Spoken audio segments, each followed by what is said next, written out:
Hello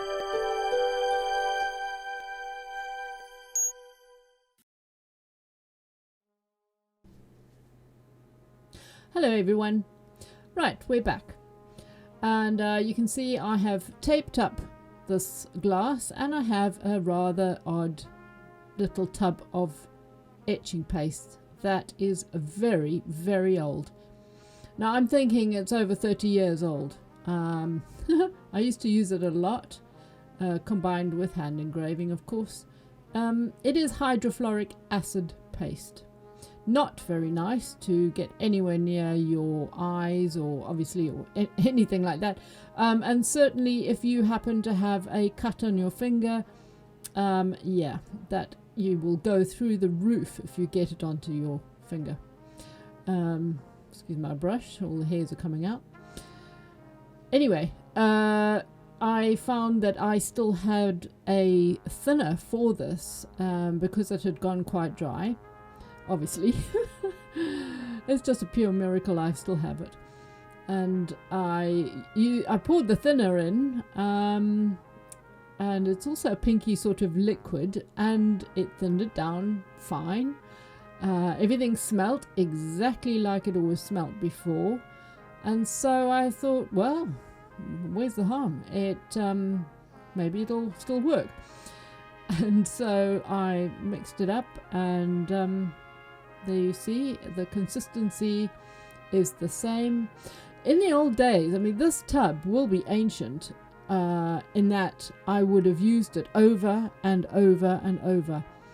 In Zimbabwe, well, irrelevant if you were in another country or not. This is the sort of thing that you can reuse anyway, but I tried to preserve everything because everything I had came from overseas.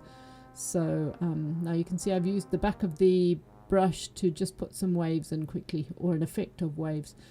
I didn't know whether this was going to work or not. I had no idea.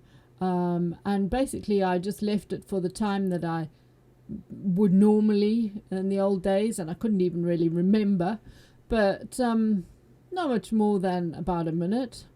And then I popped downstairs and washed it. Actually, I scraped the excess off back into the tub again, and went downstairs and washed it off. And look at that. Just look at the effect still after all these years.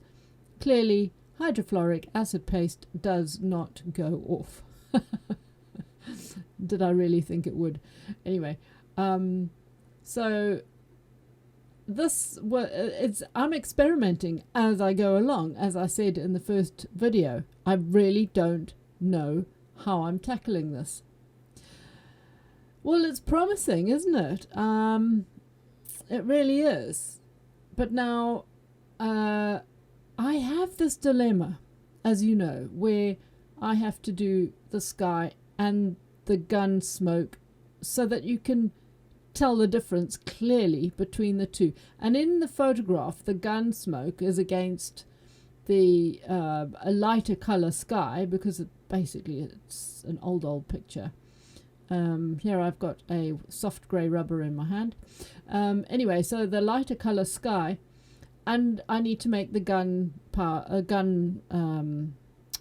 smoke darker. But what I'm wanting to do is, I don't know. As I say, I'm playing it by ear. Yes, I need to make them both different, but I don't need them to be so contrasted, as in black smoke and white sky. I'm going to just try and somehow, some other way, make them different, make it stand out. So, right, here I have again, well, I went from just the piece of rubber to the rubber in the mandrel, because this is really, really soft effect. You can see that quite clearly that the rubber will make a mark on it. It will polish it a little bit. So now I've got this funny little burr holder that you can put diamonds in actually and scratch away on a glass. Not that I ever really want to do that, but that is good fun when you're teaching beginners. Anyway, so I've just put it in there just because it's easier to hold, like a pencil. I'm still not convinced at all as I'm going along, and you can see I'm going quite fast. Actually, I might have sped this bit up.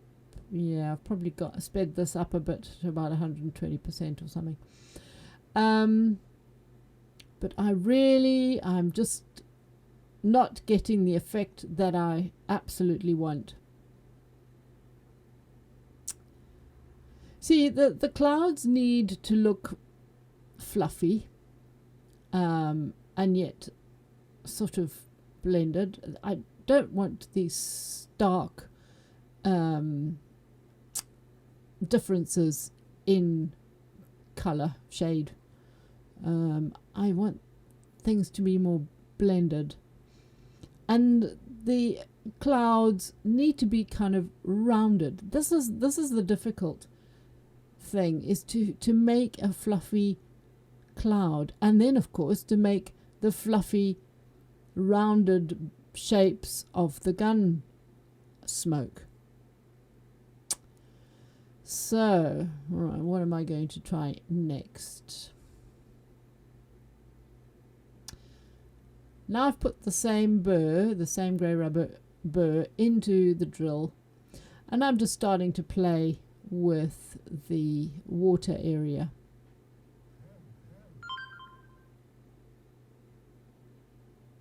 That was my phone. Excuse the phone. No manners at all. Oh dear. So what I'm doing as well, because this burr will actually make a mark on clear glass, and I'm actually finishing off to the very edge where I wanted a neater finish down the bottom.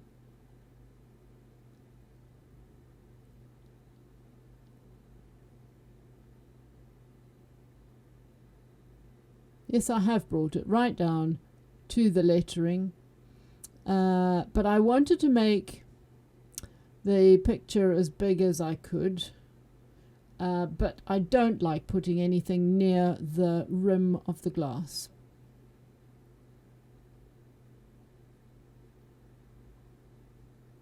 One of the reasons actually for that is lipstick. Not that this gentleman is likely to be wearing any lipstick, of course, but it's just, I don't like a picture right to the edge of the glass. It's just not right. You know, unless you're doing trees or something and you want them coming out the top or something like that. Anyway, so now I'm still playing around and I'm trying to get some sort of roundness, and still not happy at all with this image. When you think this, of course, like a little painting, it's all of about 6 centimeters by 3 centimeters or something ridiculous like that. And when you think how much time I will have spent by the time I'm finished this, I've spent an awful lot of time on this piece, but experimenting and in actual fact having a lot of fun. Now here I have got one of my great big rubbers again with quite an abrasive grit inside it, so that it does make the mark on the glass. That's one of the first ones we used actually. And I'm just playing. You know, looking at it now, yeah, you can almost say that's okay. You know, the smoke is light and the sky is a contrasting shade, but I'm not happy. Here I've got a little diamond, and I'm obviously fed up with the sky for the moment. Sometimes it's fine to do that. You just move on to another area and have a think about the problem area. Not even sure how I wasn't even sure how I would be doing the water either. there's so many different ways of doing these things. So I am generally getting in across the water the ripply effect, the start of the ripply effect. And it is not wavy. There are not huge waves on the sea in the picture. It's just got this gentle ripple.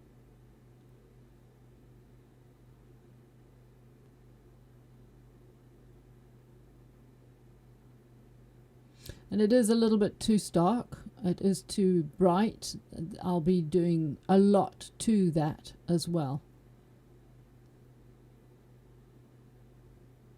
I think I had decided that that burr was not sharp enough because I'm working dry.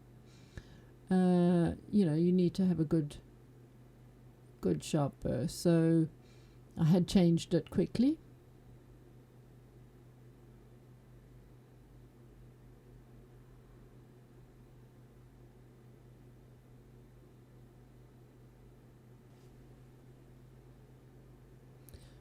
Back to that big rubber,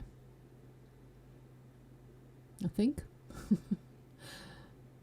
No, I've dumped the big rubber and I have gone for the soft one again, because the soft one sort of gets into areas that anything harder may not get into.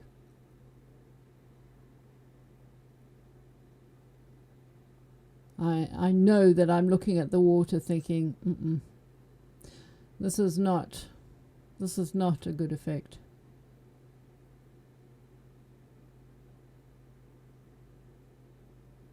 It's too contrasty. Right, my very old white Arkansas, and you guys, if you haven't got one of these, you can't get them anymore. It is just a white Arkansas, so you can sort of get an effect with a smaller burr, but the difference is, of course, this has got a nice flat area, so I can fill a large area without getting that texture. I don't want any texture. I'm just smoothing out. I'm realizing that the diamond is a little bit too harsh. There are tiny little areas where the waves ripple a bit brighter, but not as much. I just was getting the movement with that diamond first. So I'm sort of trying to blend it a bit. Right, the smaller white Arkansas. And now I will be able to blend even some of the brighter strokes which I didn't want. I'm probably pressing relatively hard, where I wasn't pressing very hard with the big white Arkansas.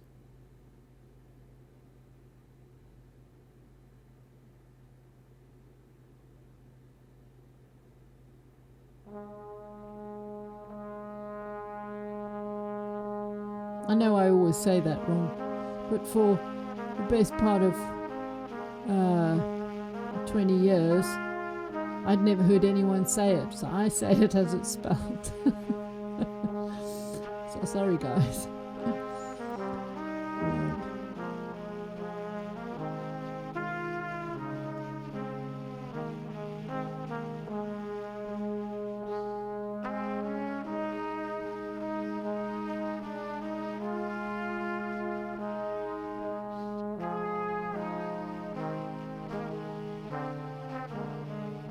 I think now, looking at that sky, I love the colours. It's not that bad. I end up doing a lot more to it, let me tell you. But if I had been... what I should have done with the acid, I should have experimented first, but I didn't. And I didn't really know what was going to happen. And I should have spent more time with the strokes, with the paintbrush. You know, getting really good little rounded cloud strokes.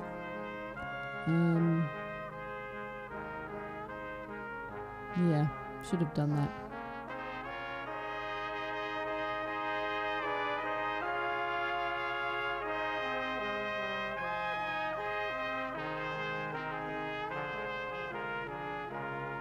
still making some of those brighter diamond areas darker, and taking a little bit of the horizon.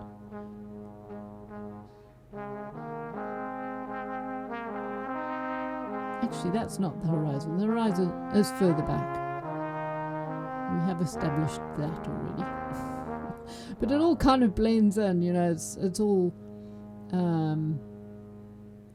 it's really difficult to define because of all the colours of the sky and the sea in the background there. I'm talking about the old photo. Right, obviously I didn't fancy that. So obviously I didn't do oops. Now I'm back to... Actually, I've got the big one in my hand. Now that's unusual for me. I don't think I've ever tried that before. Obviously, I am just experimenting all the time.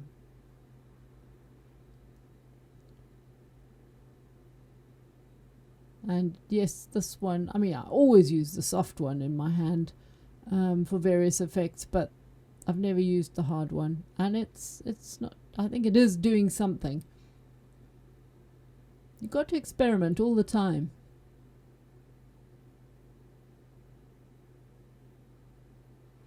Right, so now I've got a black rubber disc, which is quite hard.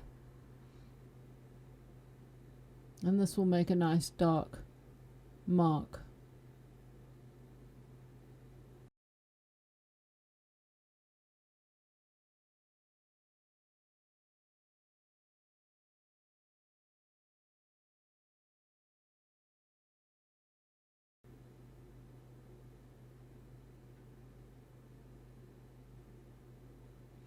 Putting in some of the darker shades in the ripply effect of the sea.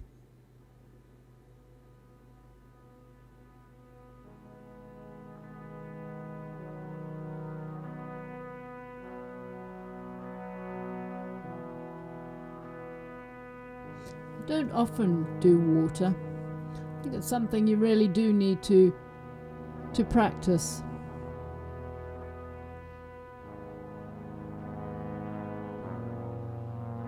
Even sky I haven't done for a long time. I used to do a lot of sky, and in actual fact that is why I had the acid in the first place. I used to use it a lot in skies because it is just the right tone, and you can brighten it and you can darken it, and you can really play with it. And if you put that acid over diamond, it actually makes the diamond dull.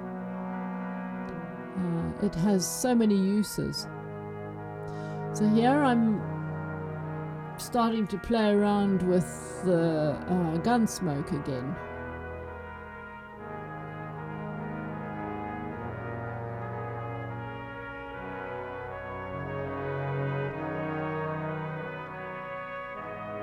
It's actually not the best shape either, because it's giving me more of a wedgy shape rather than a rounded shape.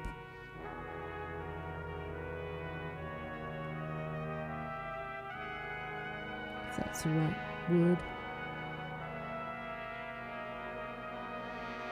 In the background you see a little that's a new little wooden tray.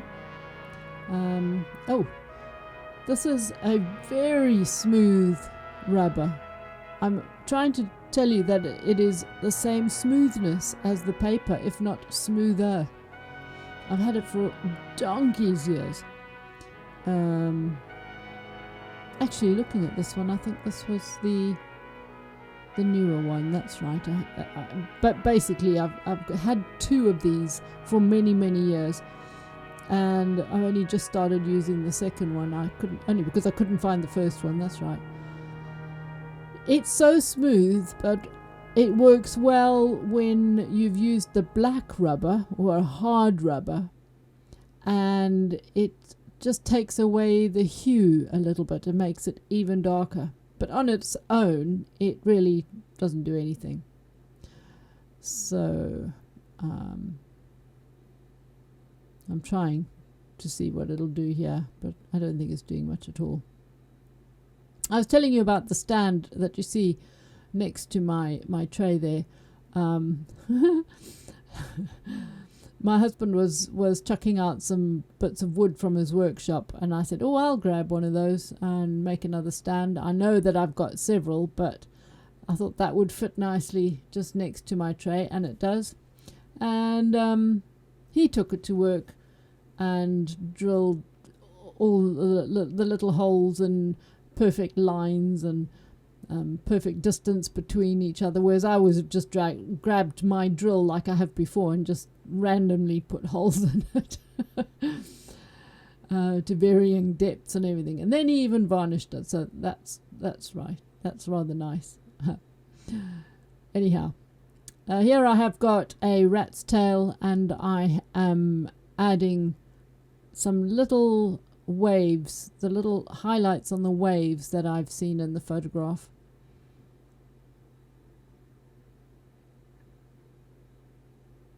They are, against the ship. They are in a particular position, and I think this is probably important. It's it's the way the waves are behaving against the vessel.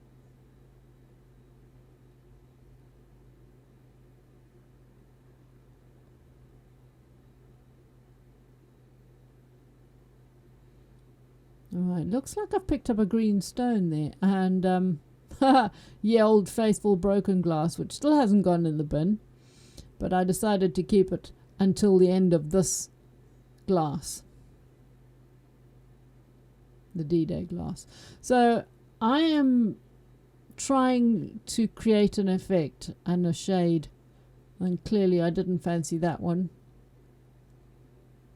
And this is a green stone again, slightly rounded, and I'm just looking. It's got that the shade of sandblasting, and here I'm trying to smooth it down a bit because it's a little bit too harsh.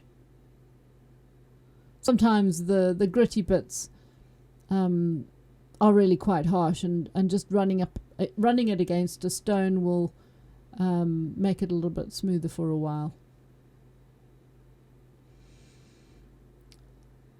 See, I'm wanting to blend, and I know that I'm looking at this glass and thinking, oh my goodness, this is just not going to work.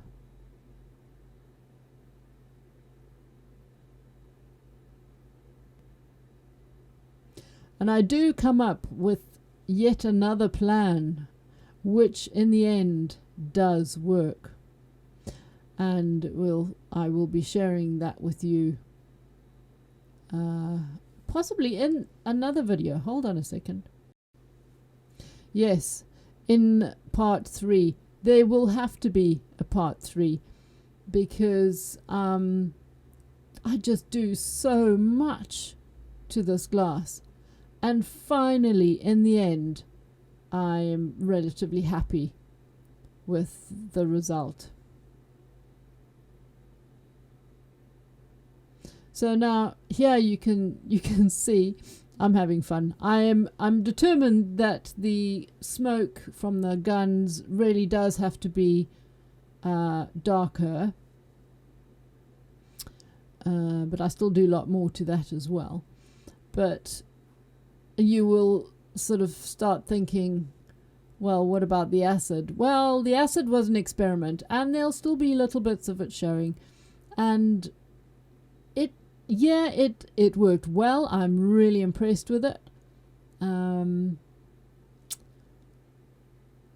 needed to apply it with a little bit more finesse, with the right movement, and not like a bull in a china shop. And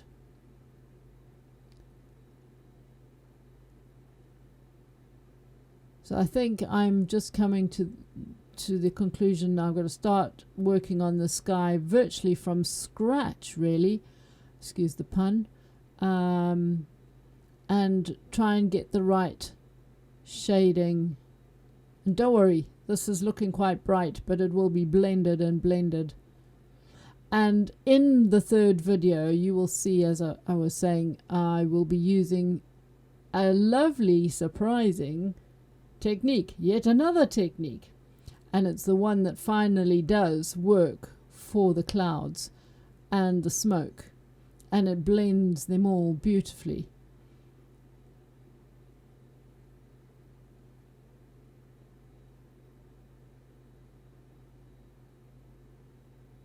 So now it looks like a dog's breakfast, quite frankly. And I'm probably muttering to myself. Yeah, I know I'm muttering to myself. Okay, so here I've brought out an older white Arkansas, but in actual fact, oof, goodness, for something that I can't get at all anymore, and I'm trying to shape it and wear it down so that it's got a slightly rounded shape to it. Breaks my heart that I'm wasting it. But I'm hoping at this point that I can start to blend the shades.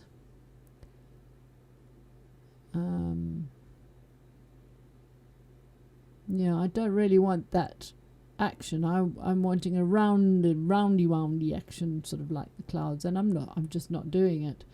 I think I'm really getting a bit hacked off now with the sky. Obviously this is at speed as well. I'm not going this fast in actual time.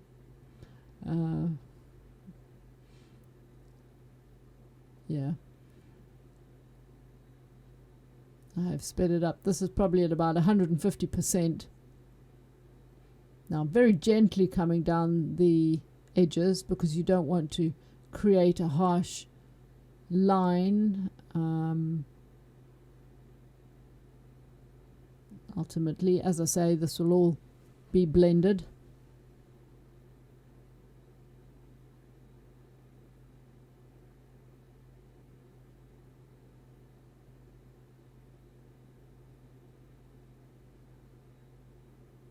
So now you sort of get the idea really that you don't need to get things right first time. Often that's impossible. You know, even if you're painting an oil painting, so often you'll play with it and play with it and play with it. So this one is more, it is quite a journey.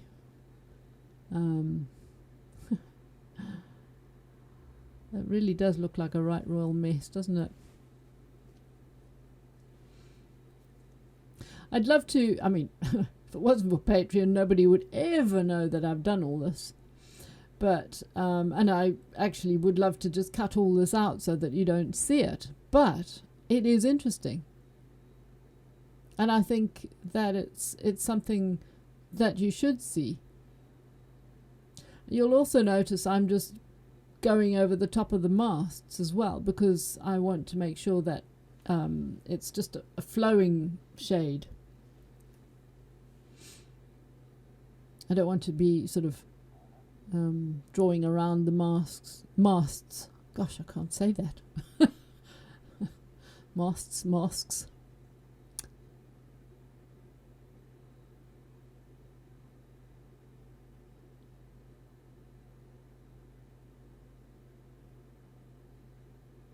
I'll still be able to see them so that I can go over them. This is a very, very soft tone, of course. So now, basically, looks like I have completely obliterated my etching. But there again, is movement in the glass that there may not have been, you know, without that etching. There's movement in the shading as I've gone along. Right, soft grey rubber again.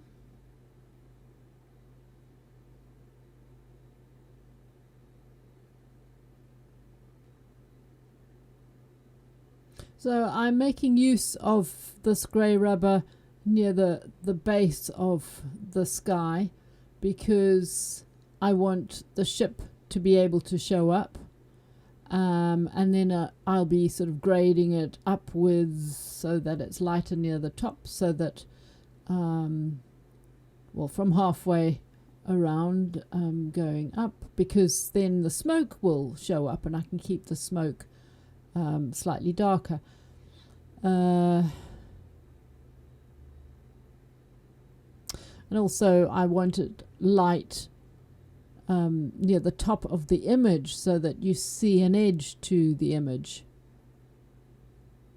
Not that that's a problem at all, really. You could have a darker edge anyway. You can blend the sky into the naked glass, no problem. So ignore that remark. It doesn't need to have a hard edge at all.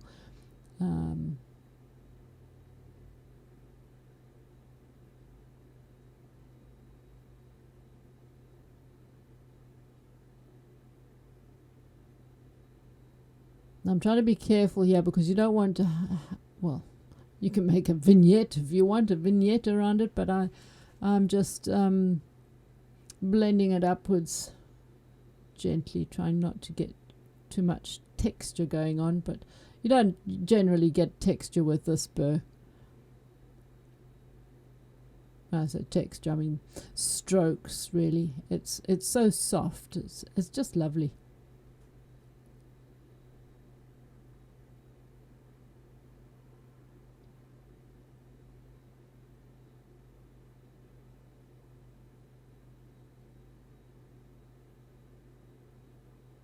Right, we don't seem to have gained much since the start of this video almost.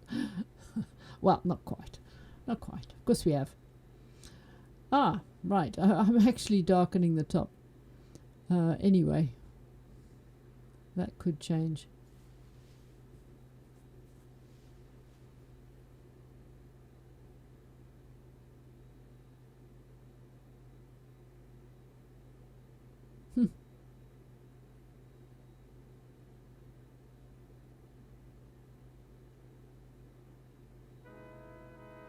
I am giving it a softer edge. There you go.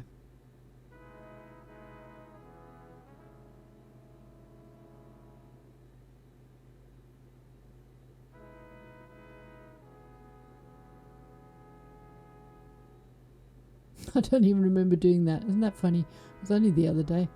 I don't remember making it slightly almost a vignette around it.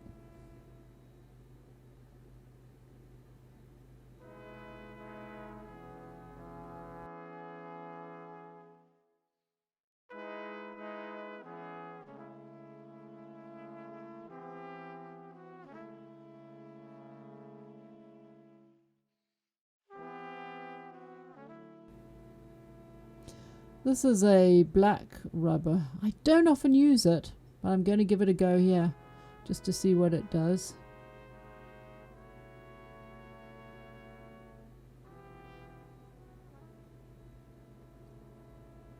And nope, don't like that. I'm back to this one again. A very abrasive one.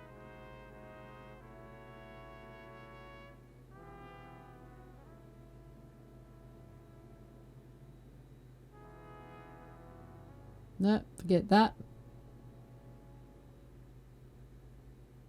I'd happily cut this out, honestly, guys. I really would.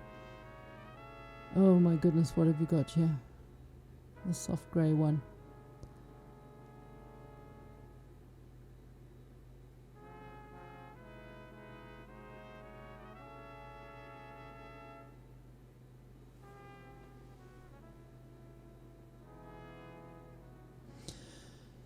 I start noticing that the black smoke of the guns has got a particular shape. It's really important that you keep the shape of it. As I said in the first video, I don't know if they're both firing at the same time or what, but it's really got a weird shape to it. So you can't just make it up. Now I'm going to show you on here the real mark that this black rubber can leave. That's why I'm trying to use it on here to try and create those little bulges. So that's the end of this video, and I will shortly be completing the next video. See you then. Bye for now.